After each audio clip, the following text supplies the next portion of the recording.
श्री परमात्मने नमः। ओम श्री परमात्मने नमः। ओम श्री परमात्मने नमः। ओम नमो श्री भगवते वासुदेवाय नमो नमः। ओम नमः श्री भगवते वासुदेवाय नमो नमः। हे कृष्ण करुणा सिंधु दीनबंधु जगतपते गोपेश गोपिका कांतो राधा कांतो नमोस्तुते। भागवत कथा प्रह्लाद चरित्र आज तुम्हादेर शोनाबो। भगवान विष्णुर द्वारपाल छिलेन जय एवं विजय। एरा श्री भगवानेरই इच्छाय ऋषिदेर अभिशापके उपलक्ष्य करे 3 बार असुर देह धारण करे भगवानेर प्रति बैरी भाव अवलम्बन करेছিলেন। प्रथमबार तारा हिरण्याक्ष और हिरण्यकशिपु रूपे जन्मग्रहण करेছিলেন।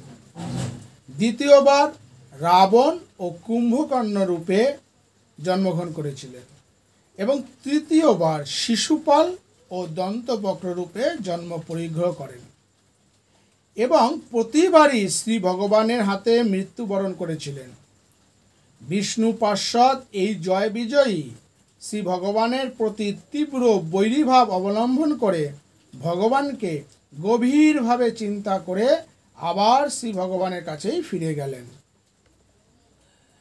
जय विजय प्रथमबार हिरण्याक्ष और हिरण्यकशिपु रूपे जन्म परिग्रह करेছিলেন।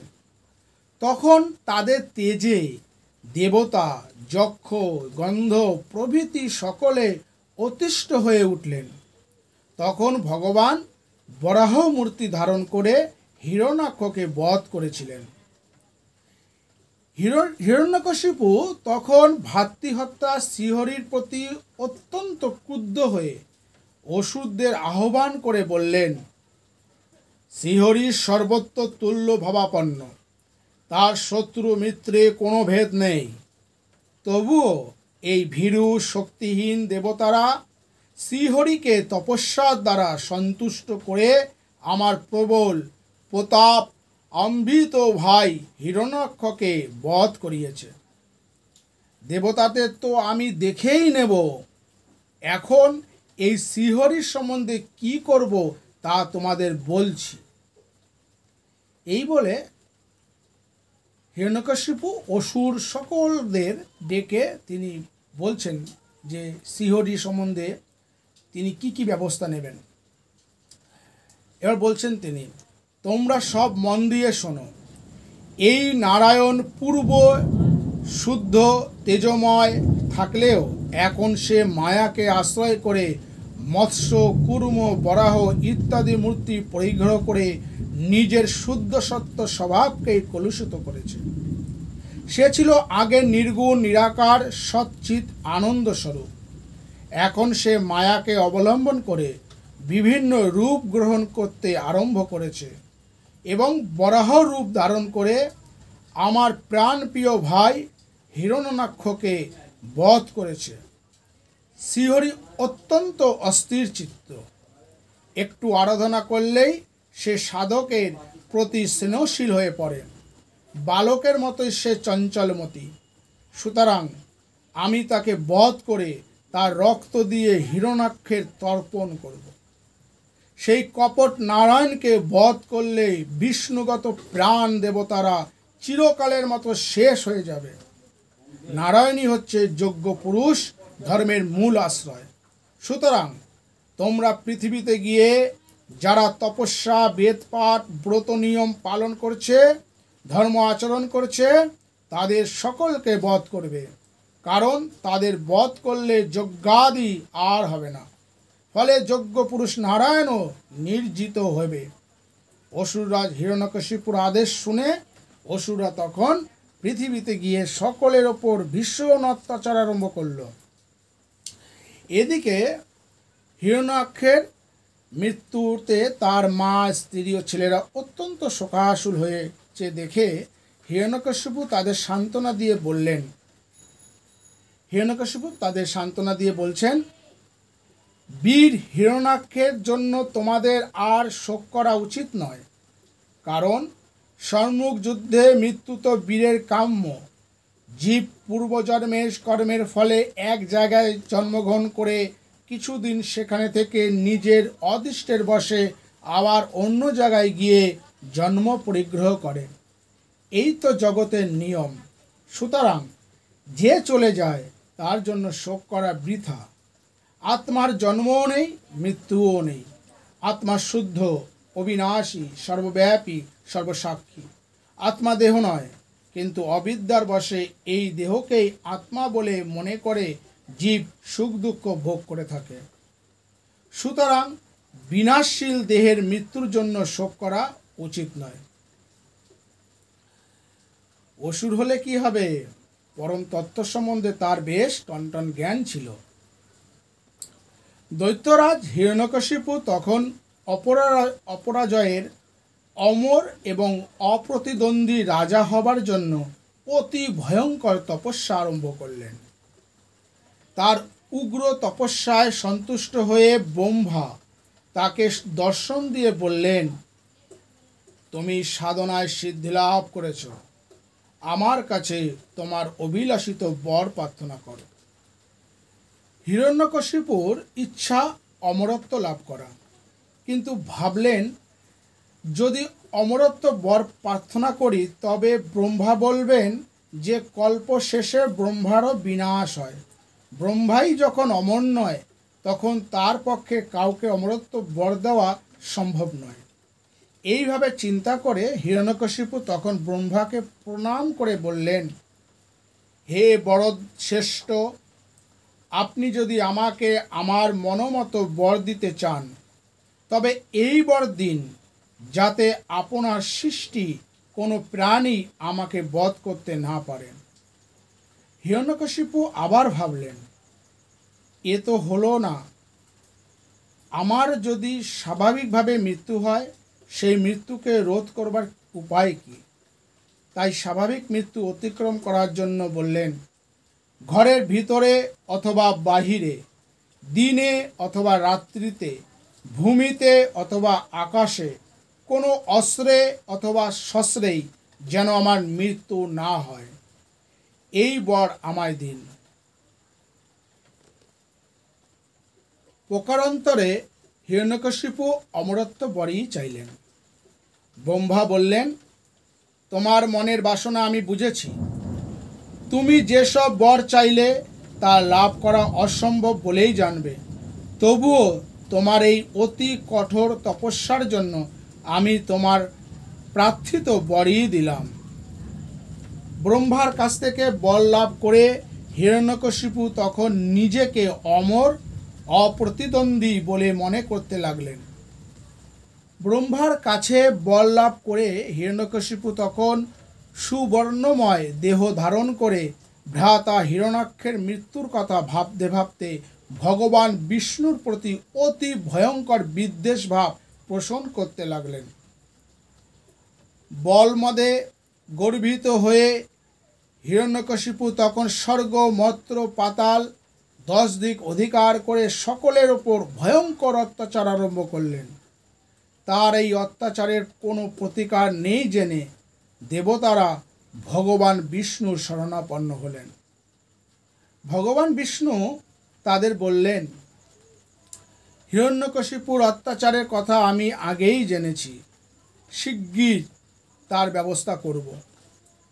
হিরণ্যকশিপু যখন তার নিজেরই পুত্র অজাতশত্রু অতি শান্ত মহাত্মা প্রহ্লাদকে হিংসা করে তার ওপর অত্যাচার করবে, তখনই বরমত্ত দৈত্যরাজকে আমি বধ করব।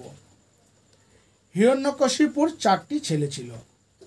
তার মধ্যে প্রহ্লাদই ছিলেন সর্বগুণামৃত, সত্য প্রতিজ্ঞ, জিতেন্দ্রিয়, সকলের প্রতি সমদৃষ্টি সম্পন্ন এবং দেশশূন্য। অসুর কুলের জন্ম হলেও প্রহ্লাদ আসুরিক ভাব, হিংসা, দেশ ইত্যাদি থেকে মুক্ত ছিলেন। প্রহ্লাদ নারায়ণের চিত্ত সমর্পণ করেছিলেন, তাই নারায়ণের সাথে ভক্ত প্রহ্লাদের আত্মা একীভূত হয়ে থাকত। বৈকুণ্ঠপতির চিন্তায় প্রহ্লাদ কখনো কাঁদতেন, কখনো তার চিন্তায় আনন্দিত হয়ে হাসতেন, আবার কখনো গান করতেন, কখনো লজ্জা ত্যাগ করে নাচতেন, আবার কখনো তার চিন্তায় তন্ময় হয়ে ভগবান বিষ্ণুর লীলার অনুকরণ করতেন। কখনো বা শ্রী ভগবানের অঙ্গে তার শরীরের স্পর্শ হয়েছে, এই ভাবনায় আনন্দে প্রহ্লাদের সমস্ত শরীর রোমাঞ্চিত হয়ে উঠত। এদিকে হিরণ্যকশিপু তার ছোট ভাই হিরণ্যাক্ষের মৃত্যুর কথা ভেবে বিষ্ণুর প্রতি ক্রমেই আরও বেশি করে বৈরীভাব পোষণ করতে লাগলেন। অথচ তারই পুত্র বিষ্ণুর পরম ভক্ত, এ কি সহ্য করা যায়? তাই নিজের ছেলে হলেও বিষ্ণু বিদ্বেষী হিরণ্যকশিপু প্রহ্লাদের প্রতিও বিদ্বেষ পরায়ণ হতে লাগলেন। হিরণ্যকশিপু তার ছেলেদের আসুরিকভাবে গড়ে তুলবার জন্য ষণ্ড ও অমক নামে দুইজন শিক্ষক নিযুক্ত করলেন। প্রহ্লাদ শিক্ষকদের উপদেশ শুনতেন, কিন্তু সেই উপদেশে তার শ্রদ্ধা হতো না। একদিন হিরণ্যকশিপু প্রহ্লাদকে আদর করে কোলে বসিয়ে বললেন, তুমি যা ভালো করে শিখেছ এবং শ্রেষ্ঠ বলে মনে করো তার সম্বন্ধে আমাকে কিছু শোনাও। প্রহ্লাদ বললেন, হে অসুর শ্রেষ্ঠ, আমি আমার রূপ মিথ্যা অভিমানে উন্মত্ত হয়ে নরক বাসের কারণ এবং অন্ধকূপ সদৃশ এই সংসারে বাস করার থেকে আমি নির্জনে বনে বাস করে শ্রীহরির চরণ সেবাকে শ্রেষ্ঠ বলে মনে করি। প্রহ্লাদের কথা শুনে দৈত্যরাজের অত্যন্ত রাগ হলো, এবং তা খুবই স্বাভাবিক, কারণ হিরণ্যকশিপু শ্রীহরিকে তার পরম শত্রু বলে মনে করেন।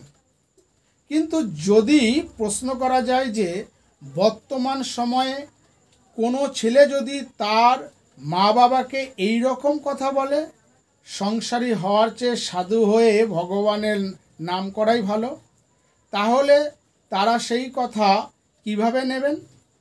অসুর না হয়েও শ্রী ভগবানেরকে শত্রু বলে না ভেবেও শতকরা ৯৯ জনেরই অবস্থা হিরণ্যকশিপুর মতোই হবে। এদিকে প্রহ্লাদের কথা শুনে দৈত্যরাজ ভাবলেন, প্রহ্লাদ ছেলে মানুষ, সে কি বোঝে? শিক্ষকদের শিক্ষাই দোষে প্রহ্লাদের এমন বুদ্ধি বিপর্যয় ঘটেছে। সুতরাং তিনি শিক্ষকদের ডেকে আচ্ছা করে ধমক দিয়ে বললেন, প্রহ্লাদকে এমনভাবে শিক্ষা দেবে যাতে বিষ্ণু ভক্ত ব্রাহ্মণেরা প্রহ্লাদকে বিভ্রান্ত করতে না পারে।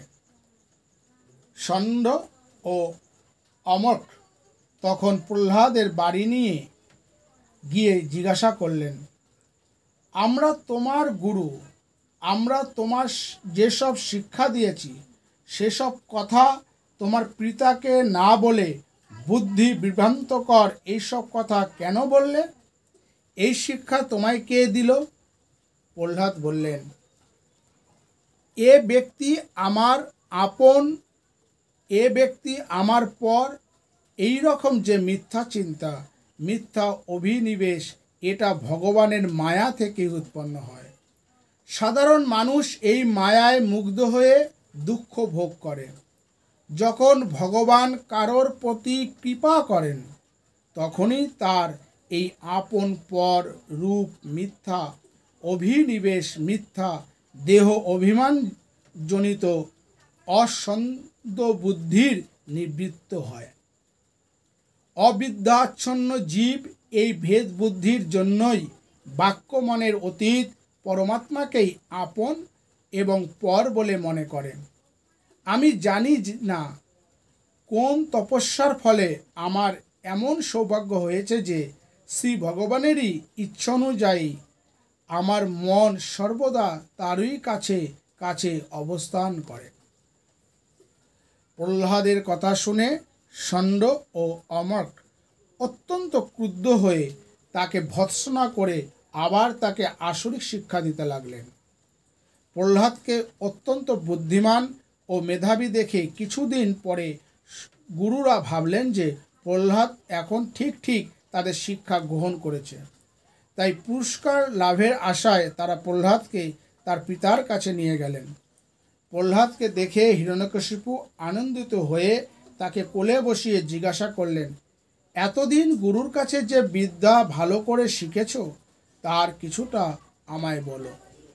প্রহ্লাদ বললেন, বিষ্ণুর নাম রূপ গুণ মাহাত্ম্য শ্রবণ, নাম কীর্তন, বিষ্ণুর লীলার স্মরণ, মনে মনে তার সেবা, তার পূজা, স্তোত্র পাঠ, দাস্যভাবে কর্ম সমর্পণ, সখ্যভাবে তাতে বিশ্বাস এবং তাকে আত্মসমর্পণ, এই 9 প্রকার লক্ষণযুক্ত ভক্তি যে অধ্যয়ন দ্বারা ভগবান বিষ্ণুতে অপ্রীত হয়, আমি সেই অধ্যয়নকেই শ্রেষ্ঠ বলে মনে করি।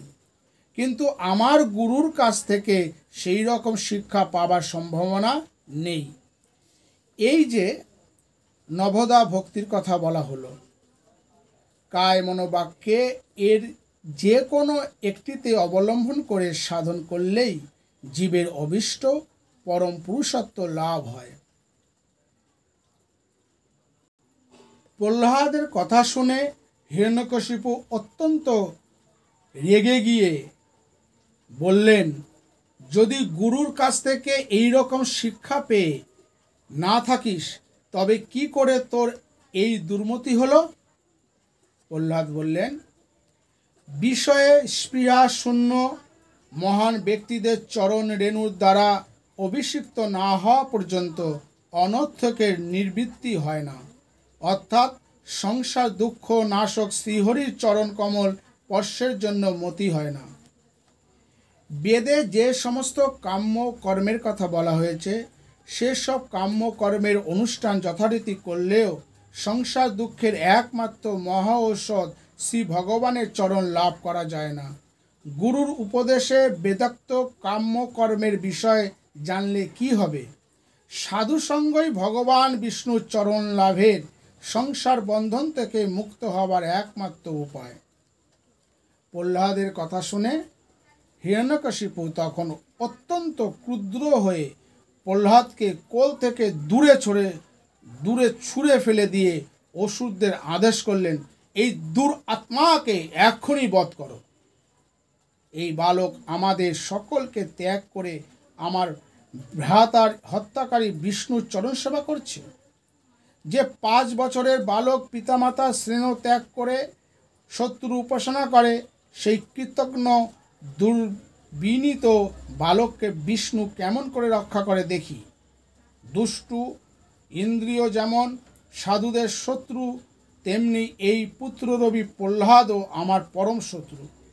বিষ প্রয়োগে, খড়গ আঘাতে অথবা যে কোনো উপায়ে একে বধ করো।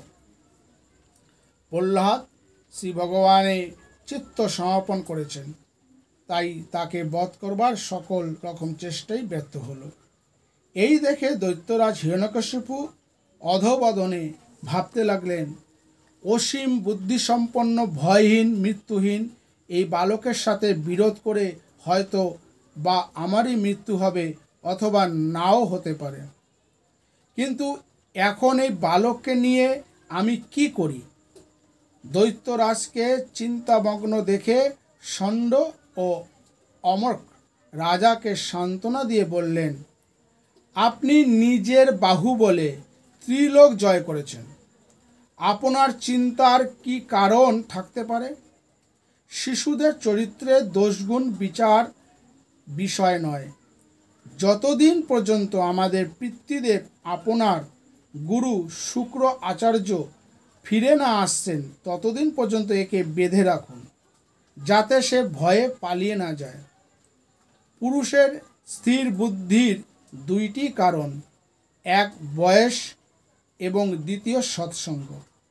প্রহ্লাদের একে বালক, তার উপর সৎসঙ্গের অভাব, সুতরাং তার তো বুদ্ধি বিভ্রম হতেই পারে, সেই জন্য আপনি ভাববেন না। ষণ্ড ও অমর্কের কথা শুনে হিরণ্যকশিপু তাদের বললেন, আপনারা ঠিকই বলেছেন, এই বালককে আপনারা নিয়ে গিয়ে যথোচিত রাজধর্মের উপদেশ দিন। ষণ্ড ও অমর্ক তখন প্রহ্লাদকে নিয়ে গিয়ে ধর্ম, অর্থ, কাম বিষয়ক উপদেশ দিতে লাগলেন। এদিকে ষণ্ড ও অমর্ক যখন গৃহকার্যে উন্নত যেতেন, প্রহ্লাদ তখন তার সমবয়সী বালকদের বিষ্ণুর ভক্তির কথা বলতেন। বুদ্ধিমান ব্যক্তি অল্প বয়সেই ভাগবত ধর্ম আচরণ করবে, কেননা মনুষ্য জন্ম দুর্লভ এবং অর্থবহ, অর্থাৎ একমাত্র মনুষ্য জন্মেই মানুষ বিষ্ণুর আরাধনা করে পরম পদ লাভ করতে সমর্থ হয়। কিন্তু এই মনুষ্য জন্মের কোনো নিশ্চয়তা নেই। কথায় বলে ৮০ লক্ষ যোনি ঘুরে তবে মনুষ্য জন্ম লাভ হয়। এই মনুষ্য জন্মের পর আবার যে কবে মনুষ্য জন্ম লাভ হবে তার কোনোই নিশ্চয়তা নেই। সুতরাং এই জীবনেই বিষ্ণুর আরাধনা করা উচিত, নইলে মহা অনর্থ হবে। আবার কবে যে মৃত্যু হবে তাও জানা নেই। তাই প্রহ্লাদ বালকদের বললেন, এই ভাগবত ধর্ম বালকেরই আচরণ করতে হবে। বাল্যকাল কেন, যৌবন এবং বার্ধক্যের করলেই তো হয়।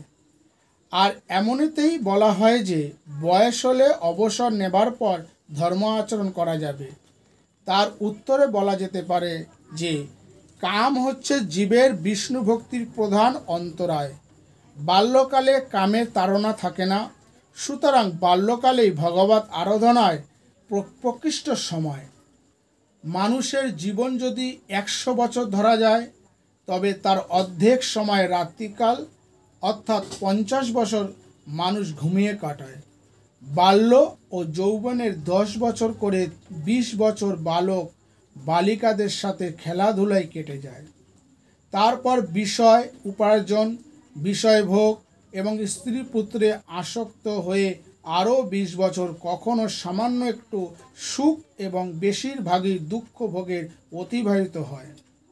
তারপর বাকি জীবন জরাগ্রস্ত এবং অসমর্থ অবস্থায় কাটে। এই তো মানুষের জীবন, এর মধ্যে সুখ কোথায়? আত্মীয় স্বজনে আসক্ত হবার দোষ জেনেও মানুষ কেবল কুটুম্ব পোষণই করে থাকে, ভগবত চিন্তা করে না।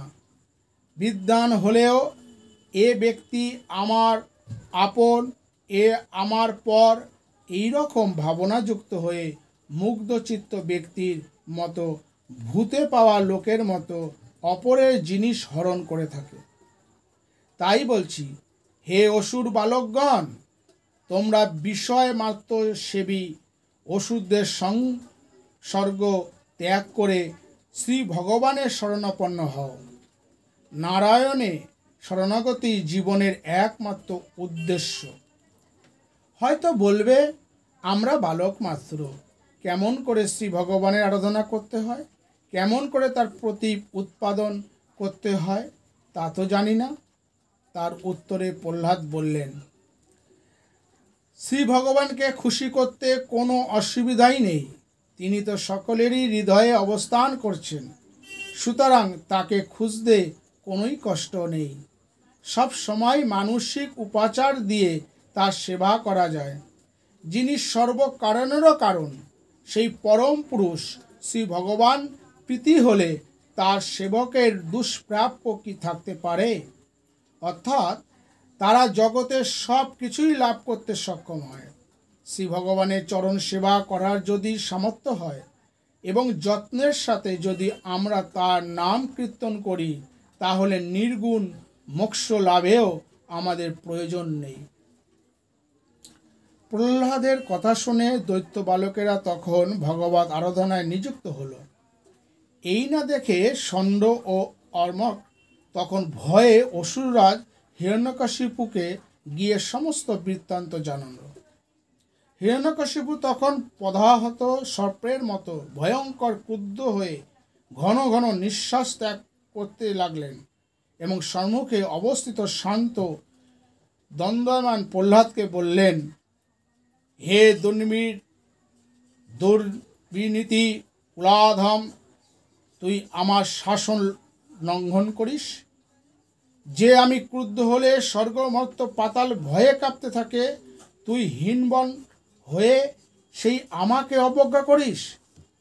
প্রহ্লাদ তখন পিতাকে বললেন, হে মহারাজ, ব্রহ্মাদি দেবগণ, স্থাবর জঙ্গম জগতে যা কিছু আছে সবই ভগবান বিষ্ণুর বশীভূত। তিনি পরম পুরুষ, তিনি আমার আপনার এবং সকলের বল।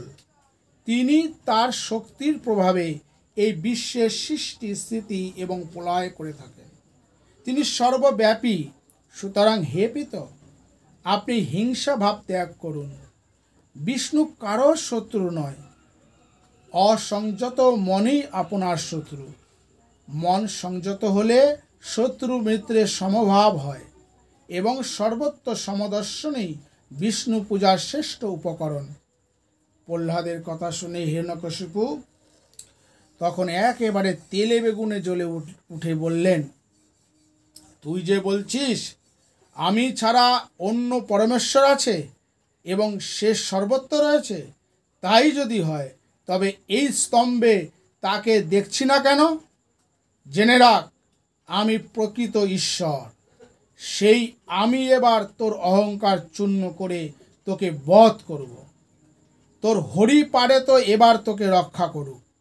এই বলে মহাবলী হিরণ্যকশিপু ভক্তশ্রেষ্ঠ প্রহ্লাদকে বারবার অস্ত্রাঘাত করে মহাবেগে ছুটে গিয়ে সেই স্তম্ভে ভীষণ মুষ্টিঘাত করে বসলেন। তখন সেই স্তম্ভ থেকে অতি ভীষণ শব্দ হতে লাগলো। সেই ভয়ঙ্কর শব্দে সমস্ত বিশ্ব ব্রহ্মাণ্ড ভয়ে থরথর করে কাঁপতে লাগলো। তখন প্রহ্লাদ পূর্বে পিতাকে বলেছিলেন, স্তম্ভেও ভগবান আছেন। প্রিয় ভক্ত প্রহ্লাদের সেই কথাকে সত্যে পরিণত করার জন্য এবং সর্বভূতে নিজের ব্যাপকত্ব প্রতিপন্ন করার জন্য শ্রী ভগবান তখন পশুও নয়, মানুষও নয়, এই রকম অতি অদ্ভুত নরসিংহ মূর্তিতে স্তম্ভের ভিতর থেকে সভা মধ্যে দেখা দিলেন। সেই ভয়ঙ্কর নরসিংহ মূর্তি দেখে হিরণ্যকশিপু ভাবলেন, মায়াবী হরি এইভাবে আমার মৃত্যু ঠিক করেছে, দেখা যাক কে কাকে বধ করে। এইভাবে চিন্তা করে হিরণ্যকশিপু তখন নরসিংহকে বধ করার জন্য গদা হস্তে তার সামনে এসে উপস্থিত হলো। তখন সর্প যেমন মুশিককে আক্রমণ করে, সেইভাবে নরসিংহ হিরণ্যকশিপুকে ধরে সবার দ্বার দেশে নিয়ে গিয়ে নিজের উরুদেশে রেখে ভয়ঙ্কর নখের দ্বারা তাকে বিদীর্ণ করলেন। হিরণ্যকশিপু ব্রহ্মার কাছে বর প্রার্থনা করেছিলেন, মানুষ অথবা পশুর দ্বারা, ঘরের ভিতরে অথবা বাহিরে, ভূমিতে অথবা আকাশে, অস্ত্রে অথবা শস্ত্রে, দিনে অথবা রাত্রিতে যেন তার মৃত্যু না হয়। ব্রহ্মা তথাস্তু বলে বর দিয়েছিলেন। তাই শ্রী ভগবান মানুষও নয়, পশুও নয়, এই রূপ নরসিংহ মূর্তি ধারণ করে সবার ভিতরে নয়, বাইরেও নয়, সবার দ্বার দেশে, ভূমিতেও নয়, আকাশেও নয়, নিজের উরুদেশে দিনেও নয়, রাত্রিতে নয়, সন্ধ্যার সময়, অস্ত্রেও নয়, শস্ত্রেও নয়, নখের আঘাতে দৈত্যরাজকে বধ করলেন। দৈত্য বধে নৃসিংহদেবের চক্ষু অতি ভয়ঙ্কর রূপ ধারণ করেছিল। তার দিকে ভয়ে তাকানো যাচ্ছিল না এবং জিহ্বা দ্বারা তিনি বিকশিত মুখপ্রান্ত লেহন করছিলেন। কেশর ও মুখমণ্ডল রক্তে সিক্ত হয়ে অরুণ বর্ণ ধারণ করেছিল। হস্তি বধকারী সিংহের মতো হিরণ্যকশিপুর অস্ত্র অন্ত্র নাড়ি ভুড়ি দিয়ে মালা ধারণ করেছিলেন। এই রকম অতি ভয়ঙ্কর মূর্তিতে নৃসিংহদেব তখন হিরণ্যকশিপুর অনুচরদের সকলকে বধ করে অসুরকুল নিঃশেষ করলেন। আর কেউ প্রতিদ্বন্দ্বী যোদ্ধা নেই দেখে তিনি সভামধ্যে উৎকৃষ্ট রাজ সিংহাসনে গিয়ে উপবেশন করলেন। যদিও শ্রী ভগবান তার তেজ সংবরণ করেছেন, তবুও অতি ভয়ঙ্কর রেগে গিয়েছিলেন। বদন বিশিষ্ট নৃসিংহদেবের কাছে গিয়ে কোনো ভক্তই তার সেবা করতে সাহস করলেন না। তখন ব্রহ্মা, শিব, ইন্দ্র প্রভৃতি দেবতারা দূর থেকে নৃসিংহদেবের স্তব করতে লাগলেন। বিষ্ণুর পার্শ্বদগণ করজোড়ে নৃসিংহরূপী দেবাদিবকে বললেন, হে শরণাগতের রক্ষাকর্তা, আপনার এই অতি অদ্ভুত নরসিংহ মূর্তি দেখে আজ আমরা কৃতার্থ হয়েছি। হে প্রভু, এই হিরণ্যকশিপু আপনারই আজ্ঞাবহ ভৃত্য। সনক সনাতনাদির অভিশাপে সে অসুর হয়ে জন্মেছিল। আপনি যে আজ তাকে বধ করে আবার বৈকুণ্ঠে পাঠালেন, এ তো আপনার পরম অনুগ্রহ।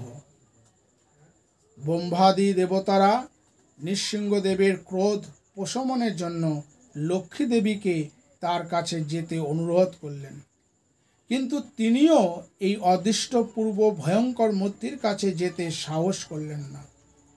ব্রহ্মা তখন নিরুপায় হয়ে ভাবলেন, কমলাও যখন কমলার প্রতি ক্রোধ নিবারণে অসমর্থ, তখন কাকে আর সাহস করে নৃসিংহদেবের কাছে যাবে? ভাবলেন, ভগবানের এই মূর্তি পরিগৃহীত এই ভক্ত প্রহ্লাদকে রক্ষা করার জন্য, নইলে হিরণ্যকশিপু প্রহ্লাদকেই মেরে ফেলত। আবারও এও ঠিক যে বৈকুণ্ঠের দ্বারী জয় বিজয়কে শাপমুক্ত করার জন্য শ্রী ভগবান এই নৃসিংহ মূর্তিতে অবতীর্ণ হয়েছেন। সুতরাং ভক্তের জন্যই ভগবানের এই ভয়ঙ্কর ক্রোধ মূর্তি। অতএব একমাত্র প্রাণপ্রিয় প্রহ্লাদ ছাড়া আর কেউই ভগবানের এই ক্রোধ উপশম করতে পারবে না। তাই ব্রহ্মা তখন প্রহ্লাদকে বললেন, তোমার পিতার উপর ইনি ক্রুদ্ধ হয়েছেন, সুতরাং তুমি গিয়ে একে শান্ত করো। মহাভাগবত বালক প্রহ্লাদ তখন ব্রহ্মার আদেশে শিরোধার্য করে ধীর পদে নৃসিংহদেবের কাছে গিয়ে সাষ্টাঙ্গে প্রণাম করলেন। প্রহ্লাদকে নিজের চরণতলে নিপতিত দেখে নৃসিংহদেব তখন অতি দয়ার্দ্র চিত্তে প্রহ্লাদকে ধরে তুললেন এবং মৃত্যু ভীতি বিনাশক তার অভয় করমকমল প্রহ্লাদকে মস্তকে স্থাপন করলেন। শ্রী ভগবানের করস্পর্শে প্রহ্লাদের তখন কি অবস্থা হলো? নৃসিংহদেবের করস্পর্শে প্রহ্লাদের সমস্ত অশুভ অমঙ্গল দূর হলো এবং তৎক্ষণাৎ তার তথ্যজ্ঞান উপস্থিত হলো। প্রহ্লাদ তখন পরম আনন্দ লাভ করলেন। তার শরীরে রোমাঞ্চ হতে লাগলো এবং প্রেমপূর্ণ হৃদয়ে অশ্রুধারায় চক্ষু প্লাবিত করে নৃসিংহদেবের পাদপদ্ম নিজের হৃদয়ে ধারণ করলেন। প্রহ্লাদ তখন ভগবানে মন সমাহিত করে শ্রীহরি স্তব করতে লাগলেন। প্রহ্লাদ শ্রী ভগবানের স্তব করে বলছেন, এই মাত্র ব্রহ্মাদি দেবগণ, মুনি ঋষিরা, সিদ্ধ তপস্বীরা এবং একাগ্র চিত্র জ্ঞানীগণ ধ্বনি, গুণ এবং অলঙ্কারযুক্ত বাক্যে অর্থাৎ অতি সুললিত, সুমিষ্ট এবং অর্থযুক্ত বাক্যে স্তব স্তুতি করেও যাকে তুষ্ট করতে পারেনি, তাকে উগ্র স্বভাব অসুর জাতি সম্ভূত আমি কেমন করে তুষ্ট করব? ভক্তি হচ্ছে শ্রীহরির প্রতি লাভের একমাত্র উপায়। ভক্তি ছাড়া ভগবৎ তোষণ সম্ভবপর নয়। ভগবৎ বিমুখ ব্রাহ্মণের যদি ধন, সৌন্দর্য, তপস্যা, শাস্ত্রচর্চা, বুদ্ধি প্রভৃতি গুণও থাকে, তবুও আমি মনে করি যে সেই ব্রাহ্মণ অপেক্ষা যে চণ্ডালের মন প্রাণ বাক্য শ্রী ভগবানে অর্পিত হয়েছে সেই শ্রেষ্ঠ। কারণ হরিভক্তি কুল প্রবৃত্ত করে, আর ভক্তিবিহীন ব্রাহ্মণ কেবল গর্ভই পোষণ করে। প্রহ্লাদ বলছেন, ভগবান একমাত্র ভক্তিতেই প্রীত হন। সেই জন্য আমি নিজ বংশজাত হলেও নিঃসংকোচ চিত্তে নিজের বুদ্ধি অনুযায়ী ঈশ্বরের মহিমা সর্বপ্রযত্নে কীর্তন করব। কারণ অবিদ্যার বশে সংসারে এসেও কেবলমাত্র ভগবানের মহিমা কীর্তন করেই মানুষ শুদ্ধ হয়, অর্থাৎ অবিদ্যা থেকে নিষ্কৃতি পেয়ে মুক্ত হতে পারে। হে নৃসিংহদেব, আপনি এখন ক্রোধ পরিত্যাগ করুন, কারণ যার জন্য আপনার এই ক্রোধ, সেই অসুর আজ আপনার দ্বারা নিহত হয়েছেন এবং তাতে সকলেই আনন্দিত হয়েছেন। কারণ অপরের অনিষ্টকারী বৃশ্চিক, সর্প প্রভৃতিকে বধ করলে সর্বজীবে দয়াপরায়ণ সাধু ব্যক্তিরাও সন্তুষ্ট হন। সুতরাং অসুর বধে সকলে আনন্দিত হয়ে শান্তি লাভ করে আপনার ক্রোধ উপশমের জন্য প্রতীক্ষা করছেন। আপনি এই নৃসিংহ রূপ ধারণ করে সকলকে নির্ভয় করেছেন। সুতরাং সকলে ভয় থেকে মুক্ত হবার জন্য আপনার এই রূপ স্মরণ করবে।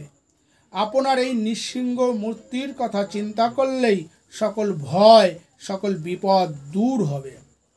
আপনার এই ভয়ঙ্কর, অতি ভয়ঙ্কর মুখ, বিকট দন্ত শ্রেণী, অন্তের মালা, রক্তাক্ত কেশর এবং শত্রু বিদারণকারী নখর বিশিষ্ট নৃসিংহ মূর্তি দর্শন করেও আমি কিন্তু ভয় পাইনি।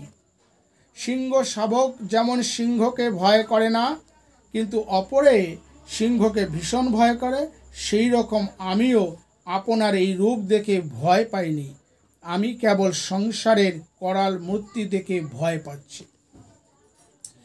হে কৃপণ বৎসল, হে দীনবন্ধু, সংসার চক্রে দুঃসহ ক্লেশে আমি অত্যন্ত উদ্বিগ্ন হয়েছি এবং নিজেরই কর্মবশে অসুরজনী প্রাপ্ত হয়েছি।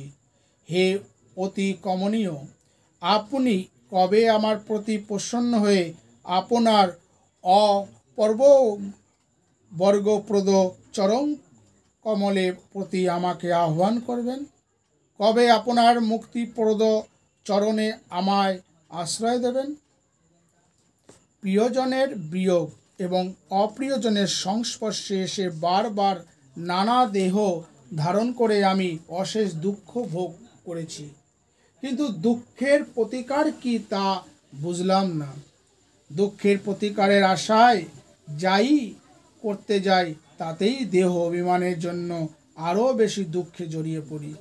তাই বলছি, হে প্রভু, আমাকে আপনার সেবায় নিযুক্ত করে আপনার পাদপদ্মে স্থান দিয়ে আমায় কৃতার্থ করুন।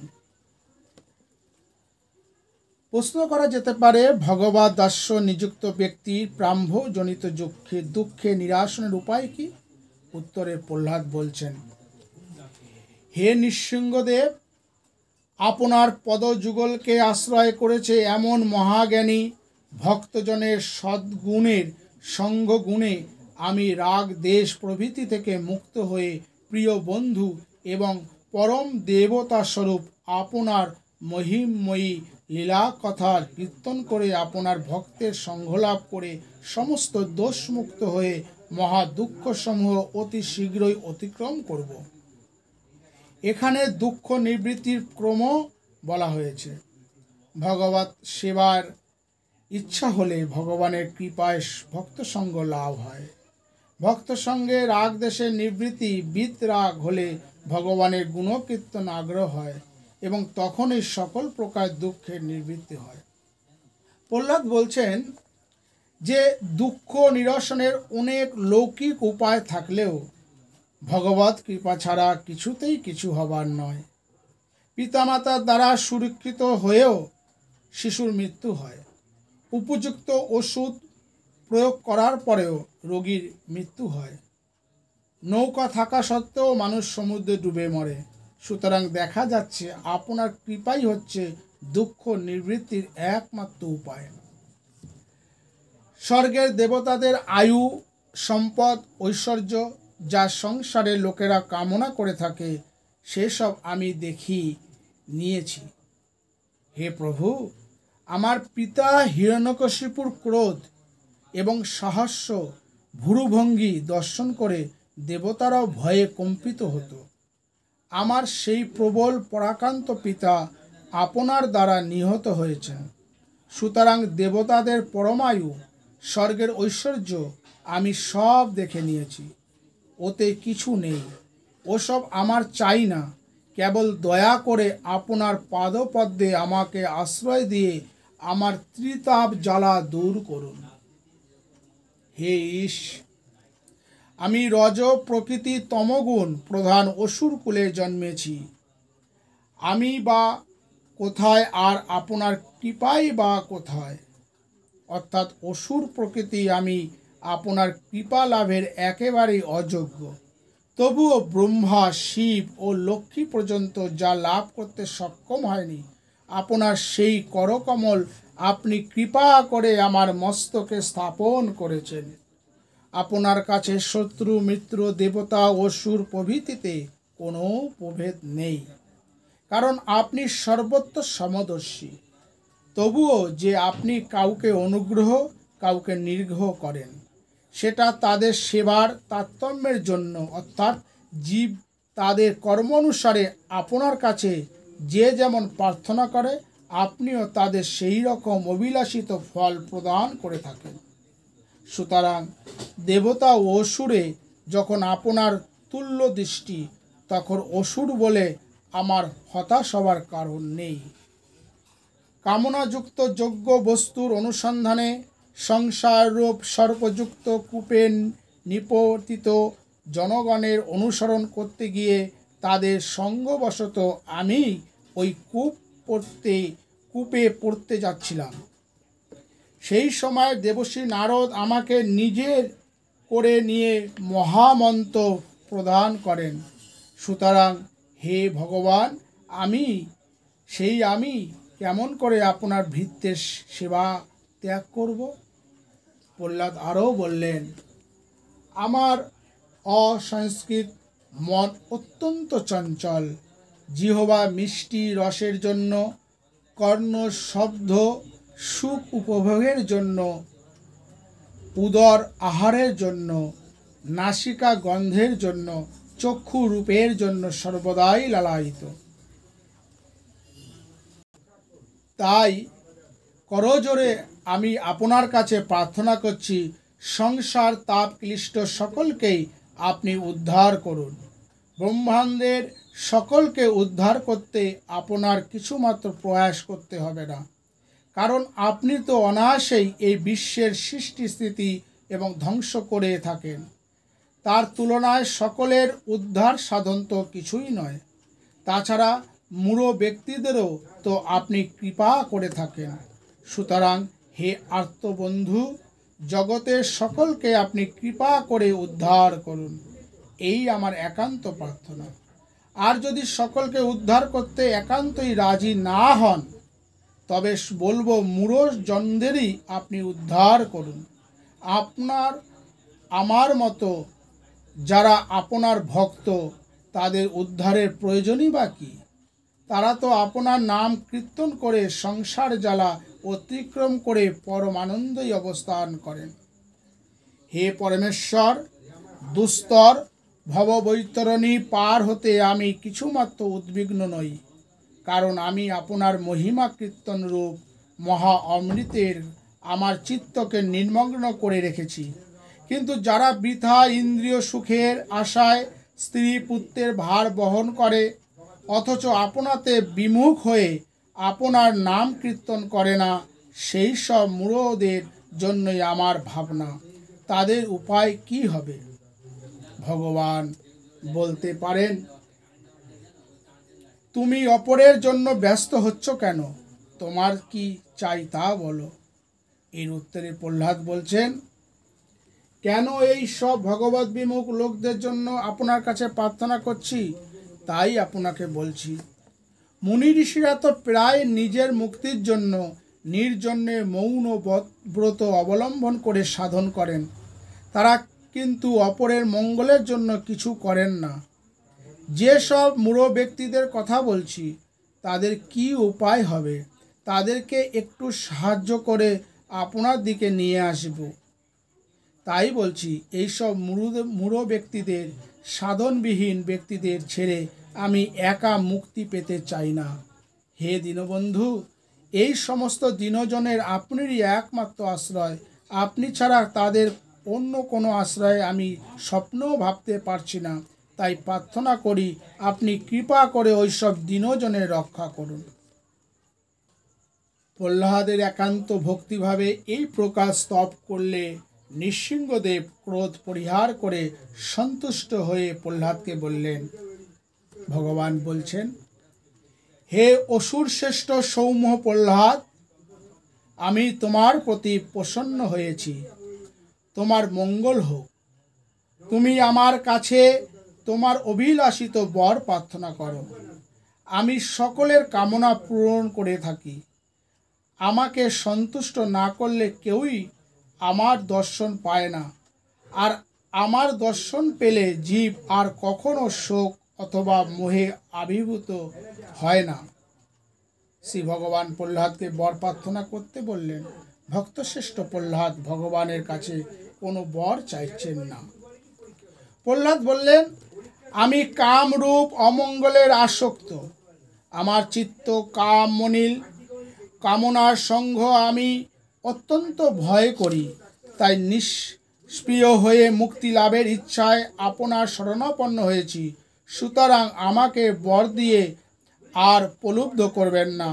আপনার প্রতি উৎপাদন করে যে নিজের ভোগবৃত্তি চরিতার্থ করবার জন্য বর প্রার্থনা করে সে ভক্ত নয়, সে বণিক মাত্র। ভক্তি দিয়ে সে ভোগ্য বস্তু ক্রয় করে। হে বরশ্রেষ্ঠ, যদি আমার অভিলাষিত বর দিতে চান তবে যাতে আমার হৃদয়ে কাম বীজ চিরতরে নষ্ট হয়ে যায় এই বর আমায় দিন। হে পুণ্ডরীকাক্ষ, মানুষ যখন হৃদয়ের সমস্ত কামনা ত্যাগ করে তখনই ভগবৎ তুল্য ঐশ্বর্যের অধিকারী হয়। শ্রী ভগবান বললেন, হে প্রহ্লাদ, যারা তোমার মতো ভক্ত তারা কখনো আমার কাছে ভোগবিলাস প্রার্থনা করে না। তবুও তুমি দৈত্য ঐশ্বর্য ভোগ করো। আমি সর্বভূতে বিদ্যমান অদ্বিতীয় যোগেশ্বর। আমাকে এইভাবে চিন্তা করে তুমি আমার লীলা কথা শ্রবণ করবে এবং যোগ অবলম্বন করে কর্মফল ত্যাগ করে আমার পূজা করবে। এইভাবে তুমি বিপুল কীর্তি স্থাপন করে তোমার শুভ প্রারম্ভ ক্ষয় হলে অন্তে আমাকেই লাভ করবে। নারদ মুনি বললেন, এইভাবে সাপভ্রষ্ট বিষ্ণু পার্ষদ হিরণ্যকশিপু রূপে জন্ম পরিগ্রহ করে ভগবান বিষ্ণু ও ভক্ত প্রহ্লাদের প্রতি বিদ্বেষ ভাব অবলম্বন করে বিষ্ণু কর্তৃক নিহত হন এবং ভগবানকেই লাভ করেন। নারদ মুনি মহারাজ যুধিষ্ঠিরের রাষ্ট্রীয় যজ্ঞে হিরণ্যকশিপুর কাহিনী বৃত্তান্ত করে বললেন, যিনি আদি পুরুষ বিষ্ণুর এই নৃসিংহ লীলারূপ হিরণ্যকশিপু বধ বৃত্তান্ত শুদ্ধ অন্তঃকরণে পাঠ করবেন, তিনি সাধু শ্রেষ্ঠ দৈত্যেন্দ্র তনয় প্রহ্লাদের পূর্ণ কথা শ্রবণ করে অভয়প্রদ বৈকুণ্ঠ ধাম লাভ করবে। হরি ওং তৎসৎ, হরি ওং তৎসৎ, হরি ওং তৎসৎ। এখানেই ভাগবত কথা প্রহ্লাদের চরিত্র সমাপ্ত করলাম। ভাগবতকে বিশ্রাম দিলাম। হরে কৃষ্ণ কৃষ্ণ কৃষ্ণ হরে হরে, হরে রাম রাম রাম হরে হরে, হরে কৃষ্ণ কৃষ্ণ কৃষ্ণ হরে হরে, হরে রাম রাম রাম হরে হরে, হরে কৃষ্ণ কৃষ্ণ কৃষ্ণ হরে হরে, হরে রাম রাম রাম হরে হরে।